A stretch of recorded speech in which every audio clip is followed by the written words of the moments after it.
Welcome to Thriving Communities podcast. People started focusing more on community. Communities have become the power center today. Loyalty was more rewards based, but community is not rewards based. Community is more belonging. It's a sense of belonging. It's where brands have now shifted to realizing that they wanted customers who were not there because you were offering something. It was more because they wanted customers to stay with them for longer periods of time. They wanted customers to literally belong. So when you build communities, you build trust. Followers don't make a community because they don't have anything they're not invested in your brand. Followers are there, they like it, they're just adding to the numbers. But community is where you actually start building it amongst people. AI gives you that information and speed, etc. But the actual meaning and the feeling and relating and relationships, etc. comes when you start connecting with them.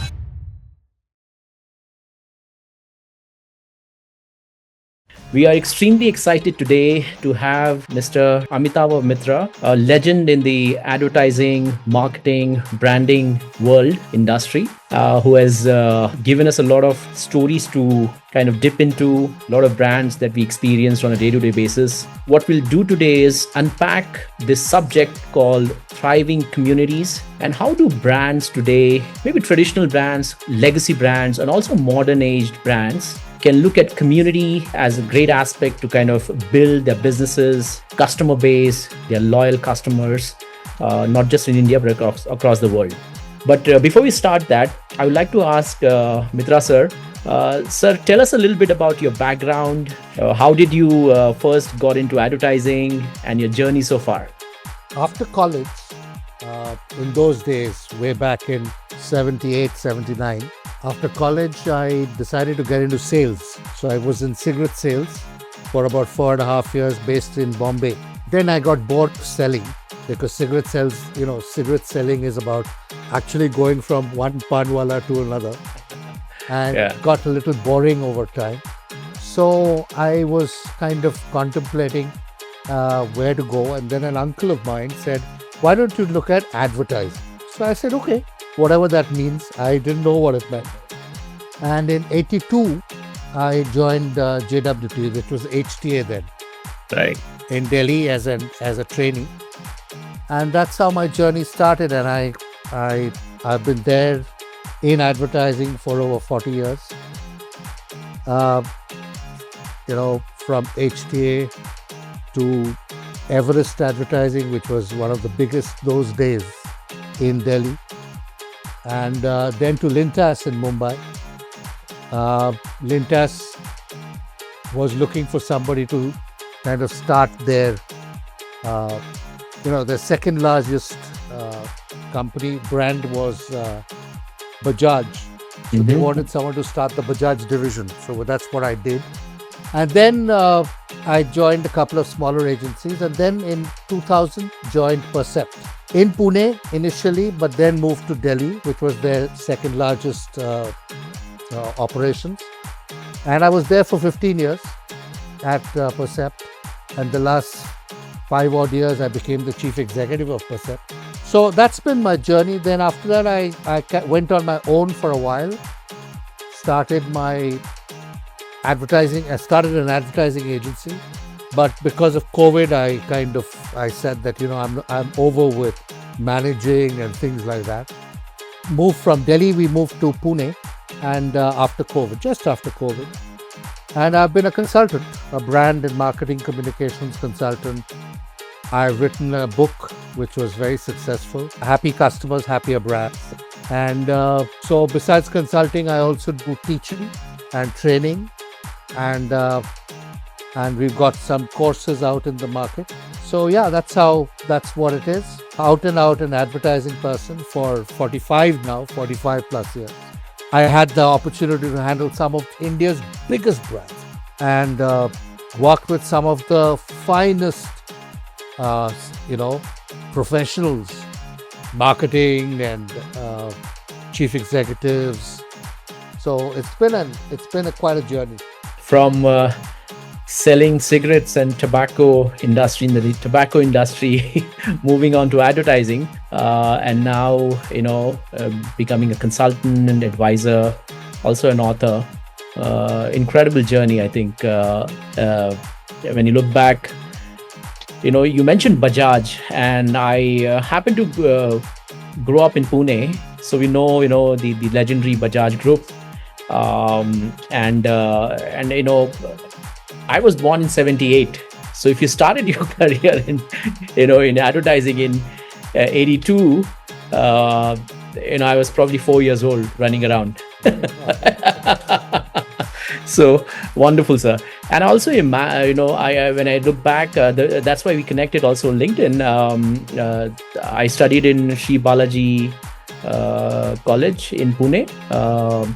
Late Honorable Professor Bala sir was our founder then, and he had invited you to come and talk to our first batch. So I'm from the first batch, 1999-2001. That's right. That was the time I was in 2000 odd. I was in Pune. Right, sir. 2000 to 2002. I was in Pune before moving back to Delhi. Correct. And I distinctly remember. I Yes, did please. a few sessions. I did a few sessions with Bala. Yeah. Yes. And, it takes me back to the memory lanes. I mean, I remember your session, you talking about some case studies. I think you mentioned Bajaj. I don't remember, but, I think you talked about, the ad where, this, it's shot in Africa, I think, if I'm not mistaken, right? Sunny, Bajaj Sunny. Correct, right? So it's some amazing memories. And, we walked out of the class because we had a, right live example. We used to see that ad in, across all media, televisions primarily back then. And we had some incredible, kind of memories about that. So coming back to this, today's kind of theme of thriving communities, human beings, we all crave for connections.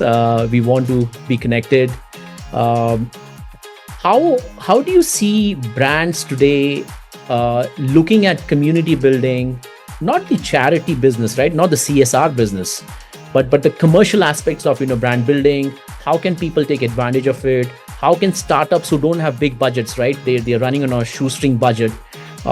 Is that something that is community building something for everybody, every brand that everybody can try? Or, what do you think some of the mechanics of community building are for brands? Yeah. If we go back to the 80s and 90s, brands used to focus more on distribution, getting the product out to you. Okay, and distribution that time was the power.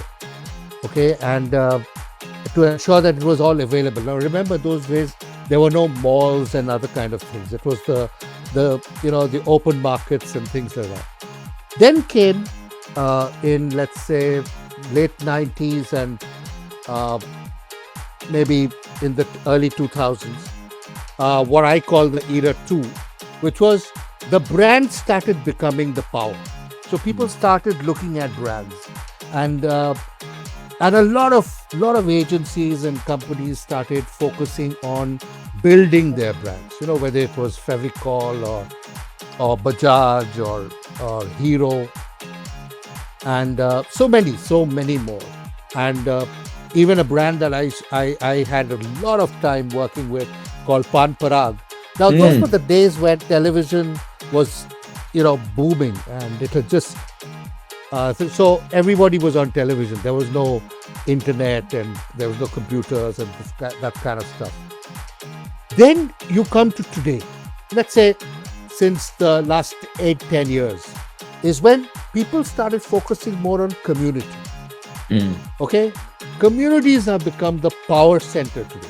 I'll come to why it has become that. So people started, it started growing because people started trusting. Now, there was a time when we used to do what is called loyalty advertising.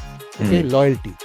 So you created loyalty offers, and airlines created those miles and those kind of things to retain customers. But if you recall, loyalty was more a rewards-based concept. So you buy, you get points and you get a lot of kind of other things, and miles, you develop your miles and all that. But community is not rewards based. Community is more belonging. It's a sense of belonging. It's where brands have now shifted to realizing that they wanted customers who were not there because you were offering something. Obviously the product had to be good and it had to benefit the customer, etc. But it was more because they wanted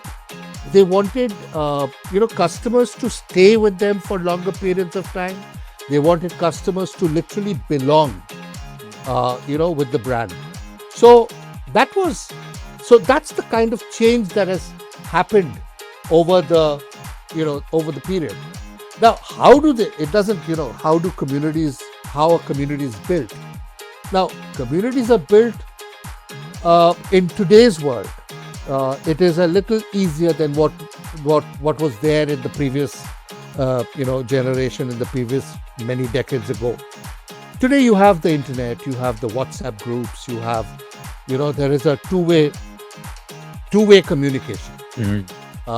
So it's not a one-way. It's not just a brand talking.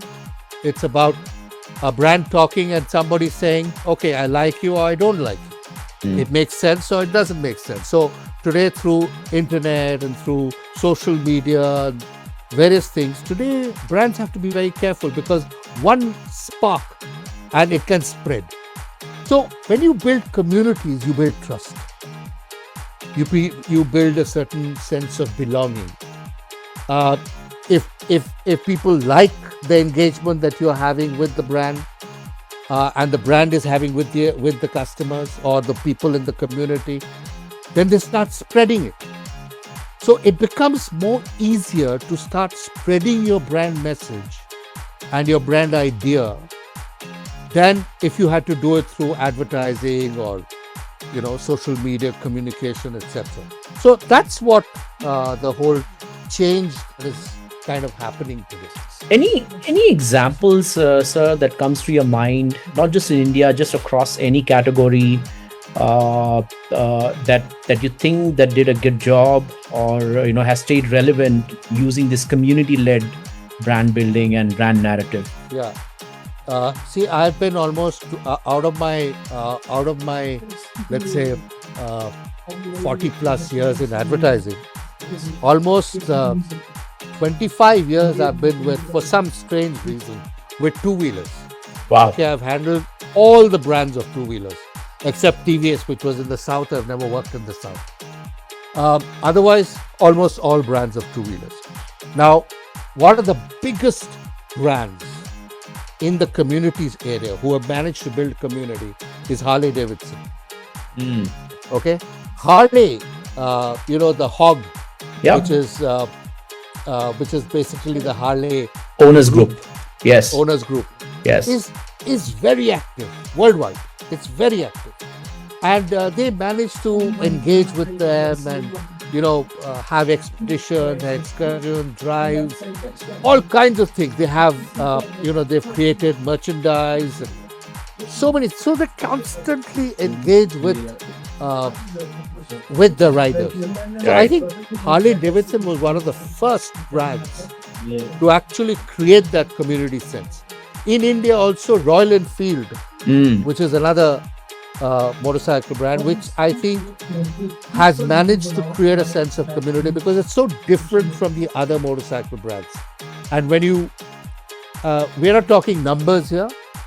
Royal Enfield may not be the number one brand or in terms of volumes and things, but they have a very dedicated group of riders, of people who bought into Royal Enfield. They swear by it. So Royal Enfield is another great example. And then you have, then there are some other brands. For example, you have Paper Boat. What is that? Paper Boat.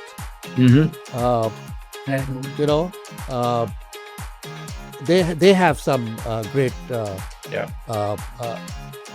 loyalty. So these are some of the brands I can think of which come to mind.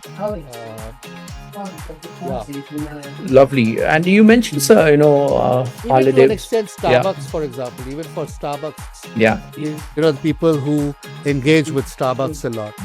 So yeah, they have a sense of Right. Yeah, exactly. I think all these brands that you mentioned, are in some way being, torchbearers of community. Um, yeah. I remember I was back in the US and Dubai for some time. Starbucks was, a place where, you could just go take a small cup of, your coffee, whatever, and just sit there for hours and hours together, right? Yeah. So, Deepak, actually, Fevicol, for example, we don't Right. think of Fevicol, but within the community of people who are the carpenters. carpenters, yes. Yeah, they swear. They literally swear by Fevicol. Mm. So within carpenters, within that group, Right. now they may not be that involved socially and things like that, but Right. they have a great community. Yeah. Okay. Old Monk. Old Monk is a classic case of a brand which there are people who are die-hard Old Monk believers and drinkers, Right. and so that's another great community. They share a lot of experiences together. They have a lot of events and activities that keep happening. See, you got to keep engaging. Community is about engagement. You got to keep engaging and being with them in every possible way, Right. which was not the case with brands earlier. Today, and therefore building communities is, I think, not too many brands have done it well successfully, but if you can, then it's a great way to start spreading your brand. Right. Amazing. So, Mitra, sir, you've worked with a lot of teams on the client side, right? Who does this community kind of initiative or brand building belong to in the organization? Does it sit in the marketing CMO organization?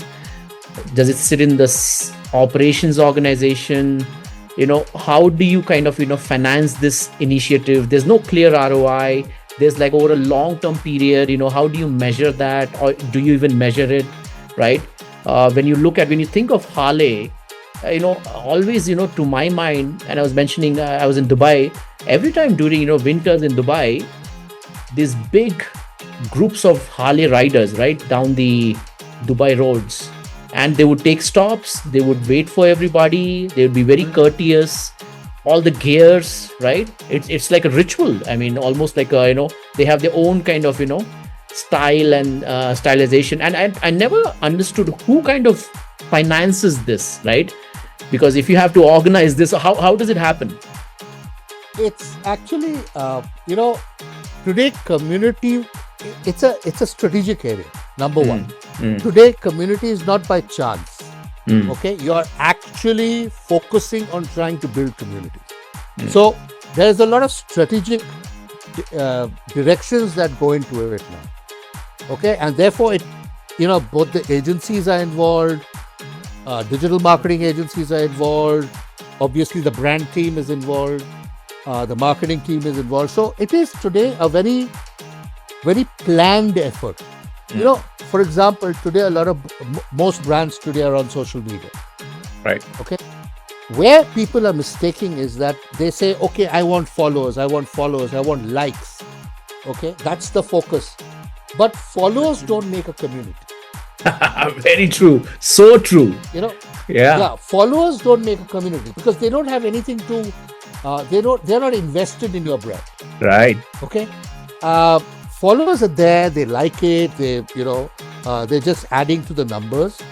But community is where you actually start building it amongst people. First, you start building it amongst people who may have become your customers. So you start cultivating those customers, and there's a strategic approach to that. Maybe you have events, maybe you have online sessions, programs. You start entertain. You start literally kind of start bonding with them. Asking your digital agency or someone to just build the numbers. The education community, where, for example, you have Success Gyan and you have Siddharth, Rajshekhar, ILH. They created those communities where people come in, the coaching. These are The coaching industry, kind of industry. Now that's because they're it's not just people who are kind of bonding together, and they travel any lengths to any part of the country to be part of that group. So there is clearly a focused direction in how you need to build, or how people are building, how brands are building communities. So it's not by chance. Yes, Royal Enfield and your Harley-Davidson, etc., happened by chance. But today it's not. Today it's very clear. There is a very clear focus. Lovely. And so you were double clicking on this followers. That there's this mania about getting followers on social media to follow you or your handle. Yeah. But then, are those really community? You were, I think, going deeper in it. Please expand on that. No, they're not. They're not. Right. They're just helping you with your numbers, and brand owners, or let's say the marketing teams, etc. They get very happy that we've got so many numbers of likes and we've got so many followers, etc. But how many of those followers? The question is, how many of those followers are genuinely interested in your brand, Right. interested in your product? Okay. How many are actually your customers? Okay, they may be just liking the kind of content you share, but it doesn't mean that they're trusting you, or they are committed to you, or they have a certain bond with you. No, so it gives you a complete sense of a wrong sense, a misrepresentation of a belief that I've got so many followers, so great. And this is what I try to tell clients, that it's not the likes, it's how many people are you actually truly impacting. There are founders that come to us who have a shoestring budget but who want to build community. What are your tips to them, or how do you look at startups who don't have big budgets, to do an event, to bring people together? It costs time, logistics, ops, right? There needs to be some kind of budget allocated, right? How do you look at smaller companies or smaller startups taking a crack at community building? I've been working a lot with startups. Some really, when I say startups, it's not, some are completely from the start. Yeah. Literally from the start. Okay, no budgets. Right. They will be raising, their focus is to raise funds, etc.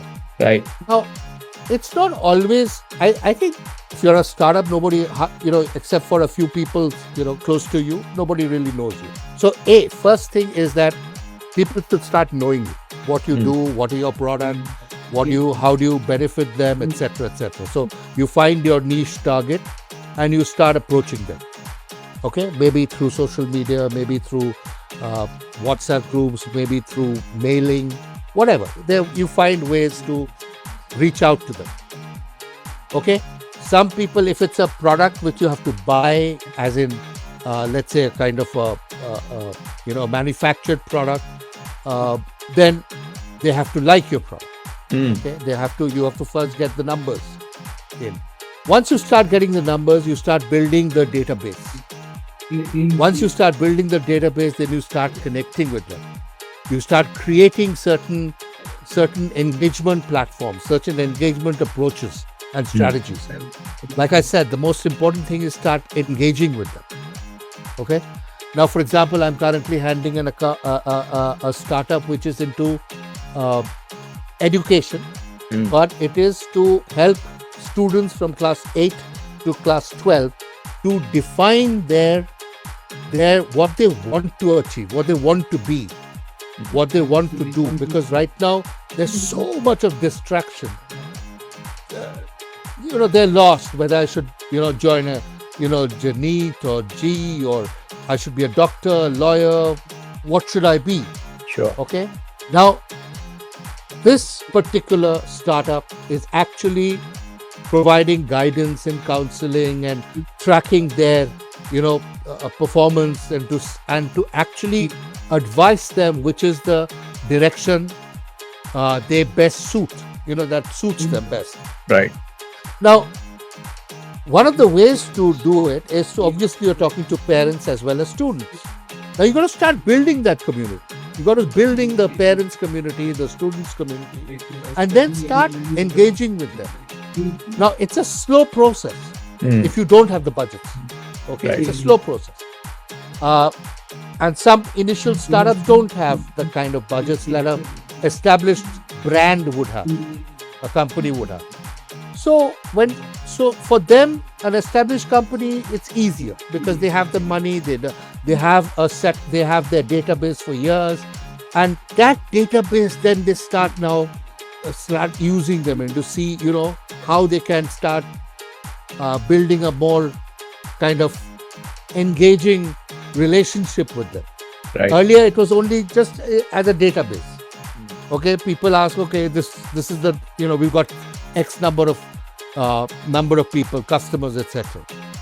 But now you're actually providing ways and means to start engaging with them, start building a certain relationship with them, and I think that is very important. Earlier, brands were not building that Right. engagement or relationship. Now you can do it. Earlier, like I said, through television or newspaper advertising, you couldn't do it.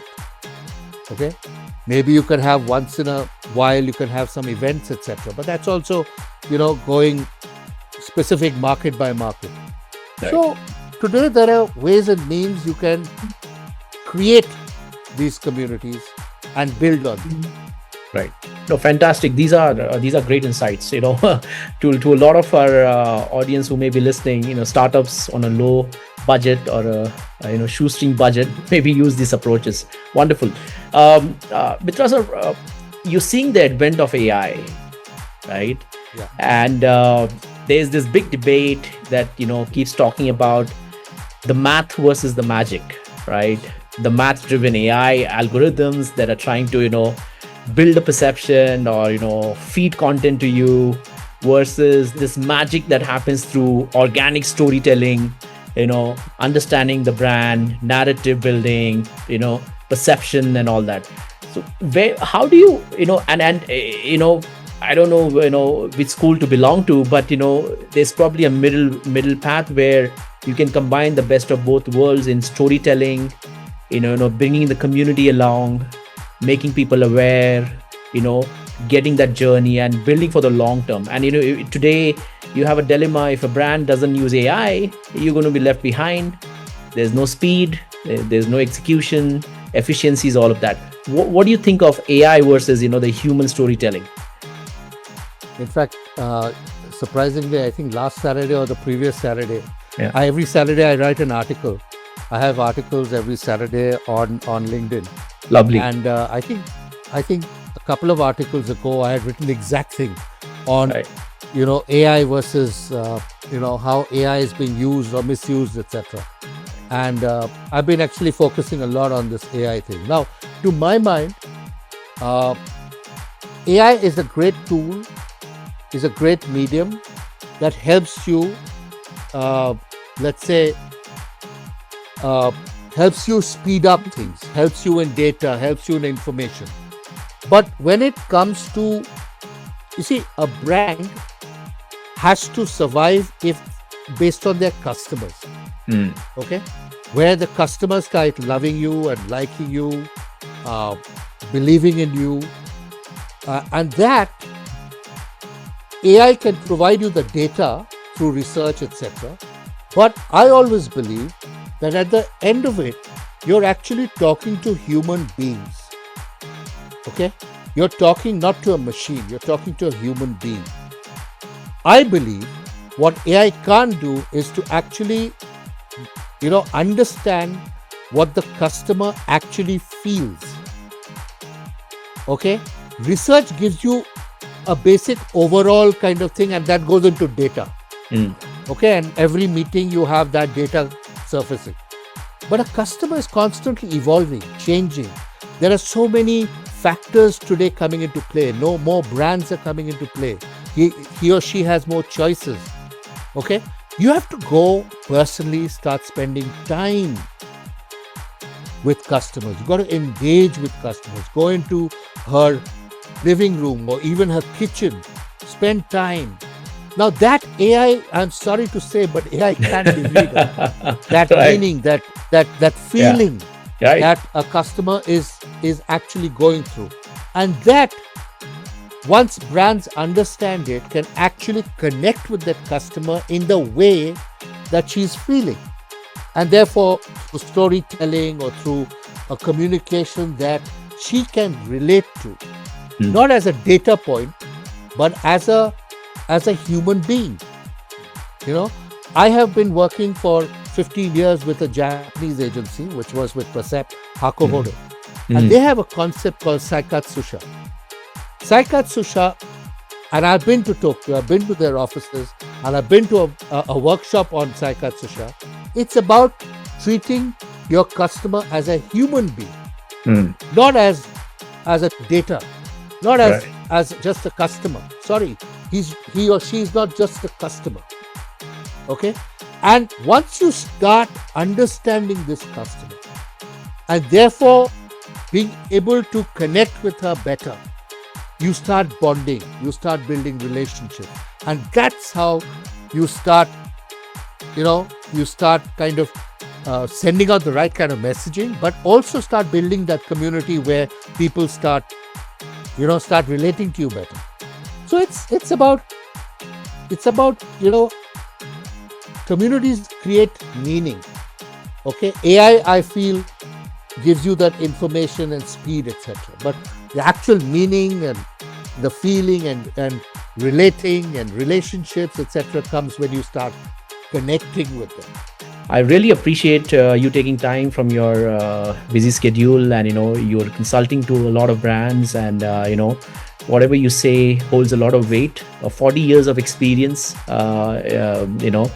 basically bottled into this few statements on communities, brand, advertising, AI, and how can founders or startups with no budget can start looking at doing things to get up and running. So we really appreciate this. Hopefully we'll do this more often as you find time. Appreciate your time. Thank you, Mitra sir. Thank you. Take care, and hopefully one of these days, if we come to Pune, we'd love to come meet, sit down with you, and have a cup of coffee or something. Thank you. Take care. Exactly. Take care, sir. Bye bye.